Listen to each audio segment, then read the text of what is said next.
बाण लगाया, सातों मासों का भेदन किया, विश्वास हो गया कि ये बाली को मार देंगे, क्योंकि जो सातों मासों का भेदन करता वही बाली को मार पाता। विशेषता क्या? विशेषता ये, जो सातों बांस थे वो लगे थे वास्तु के ऊपर। वास्तु राजा बाली के यहाँ पर वास्तु आया, माने घर का देवता किष्किंधा का।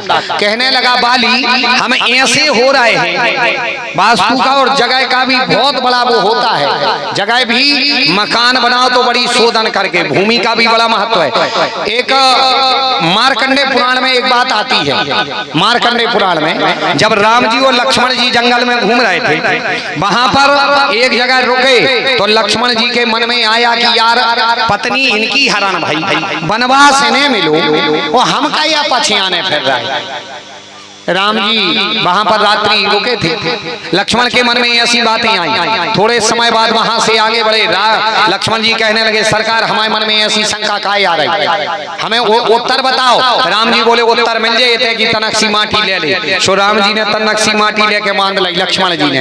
अब लक्ष्मण जी ने जैसा ही वह माटी लाई, लक्ष्मण जी कहने लगे यार गेल धरे माटी मिल जा, जहाँ खोदो होता ही मिल जाने, पहाड़ में फिर रहा है जी माटी वो अल्लाह दुआएं फिर रहा है।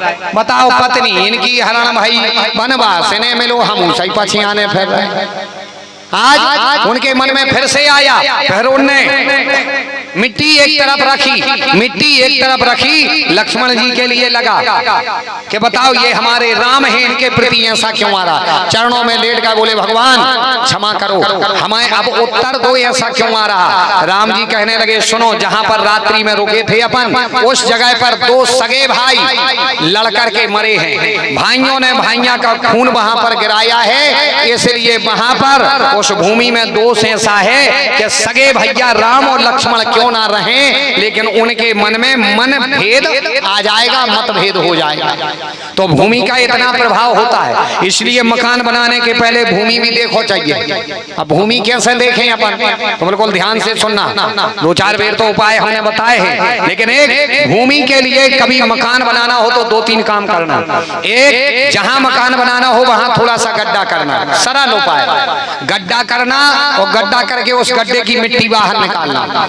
अगर उस गड्ढे की मिट्टी फिर से गड्ढे में भरी और मिट्टी अगर छोंट गई, माने मकान बनाने के लायक नहीं है, वो भूमि दोष युक्त है, दोष मुक्त नहीं है। अगर गड्ढा के बराबर भाई, माने तुम रहोगे, ज्यादा तरक्की भी न करो, ज्यादा दुखी भी न रहो। और अगर गड्ढा खोद करके मिट्टी बची रही, गड्ढा भर गओ, माने उत्तम भूमि है, वहां पर तुम रह सकते हो। सरल उपाय नहीं, वेदों के तो और तो कई उपाय हैं, सरल उपाय ऐसा है। कहने का भाव, भूमि में ऐसा दोष होता है, वास्तु कहने लगा बाली किष्किंधा में ऐसा दोष आ गया कि भैया भैया को मरवा दे जितना हम सूदे हुए हैं। बाली कहने लगा जितना तुम सूदे हुई हो हम तुम्हें सूदो ही नहीं होने दें। वास्तु था सर्प आकार में, बाली ने पकड़ करके लगा दिए पेड़, 7 बांस के पेड़ लगाए। अब सर्प पर लगाए, सो एक यहाँ, एक यहाँ, एक यहाँ और एक यहाँ। राम जी को ये बात पता थी, राम जी ने अपने चरण के लिए लिया और उस वास्तु की पूंछ पर ताकत लगाई। उन्हें सोची कि यार अब मरवे इसे बारे हैं, अब मरता क्या नहीं करता, बोले ताकत तो लगाओ। सो वास्तु ने लगाई ताकत और सहित बांसों के सांप हो गया सीधा, और एक सीध में आ गए कौन, बांस। और एक बाण में ही 7 बांसों का कर दिया भेदन। वो जब आता को सबको पता हुई है कि जो एक बाण में 7 बांसों का भेदन करता वही बाली को मार पाता, और वो बांस लगे थे वास्तु के ऊपर, इसलिए एक बाण में भेदन किया। और सुग्रीव कहने लगे अब विश्वास है, वास्तु भी बहुत खतरनाक होता है। हाँ, घर में 2-4 चीजें तो बिल्कुल नहीं होना चाहिए। अब भूमि देखने का उपाय नहीं तो सबसे सरल उपाय तो हमने आपको बताया है कि घर में एक गाय पालो, सो भूमि के दोष चले जाते।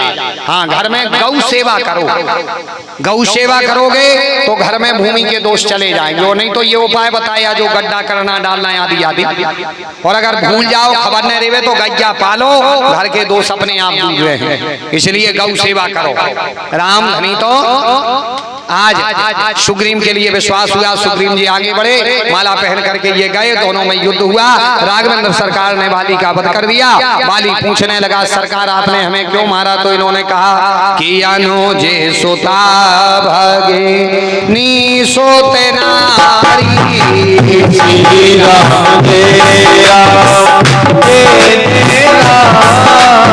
अनुजे सुता भगे नी सोते नारी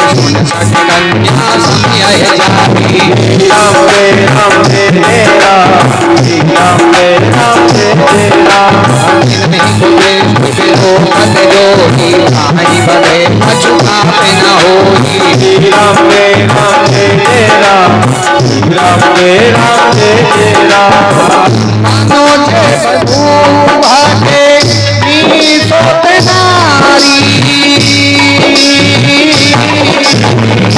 सोने साथ कन्या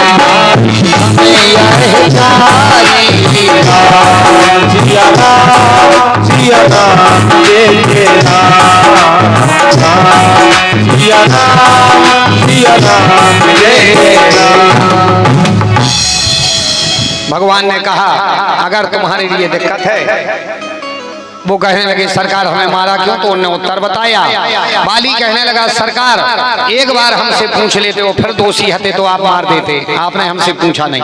भगवान कहने लगे जाओ इस बार हम तुम्हारे, अगर लगता है कि हमने तुम्हारे लिए मारा है, वैसे तो तुम वास्तु दोष के कारण मर रहे, और अगर फिर भी मन में लगा रहता है तो द्वापर में तुम हमसे भेंट करना, सो तुम हमारे लिए बाण लगा देना।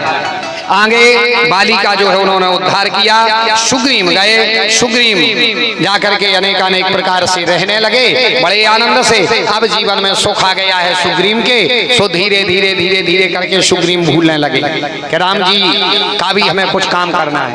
अच्छा देखना, जीवन में सुख आने लगते हैं जब अपनी बारी आती है, जब आदमी भूल जाता है। रामायण कथा भागवतें पूरी बातें आदमी को कभी खबर आउट है, दुख में विपत्ति में कभी खबर आती है जब अपनी बारी आती है। और याद रखना अपनी बारी को मत बैठना, ये कथा बता रही। राम जी ने इतना बड़ा उपकार किया, नहीं तो सुग्रीव के कई बस्कार कट गए थे पहाड़ में। लेकिन जैसे ही सुख मिलो महल मिलो, सोई राम जी की बातें भूल गए। इसी प्रकार अपन लोग होते हैं, अपन भी गलती कर देते। क्या गलती करते? जब अपना मौका आता है फिर चौपाई पड़ा थे, जब बूढ़े हो जा दिखाता नहीं कछु बिना लतिया के देख नहीं पा रहे, खटिया पे डरे हैं, थूक रहा है, पार्टी पे गिर रहा हो छाती पे, फिर खबर आउट है। कहने लगा तो लड़का माओ से का कहने लगा तो बेटा मात पिता और गुरु की नहीं विचार करिए शुभ मानेगा, बेटा रामायण में लिखी है। अपनी खबर करो अपन ने कितनी मानी। अपन जब जवानी में रहते हैं, अपन के लिए जब दुनिया का रंग चढ़ा होता है, जब अपन अपने बूढ़े बाप मताई की सेवा नहीं कराता कब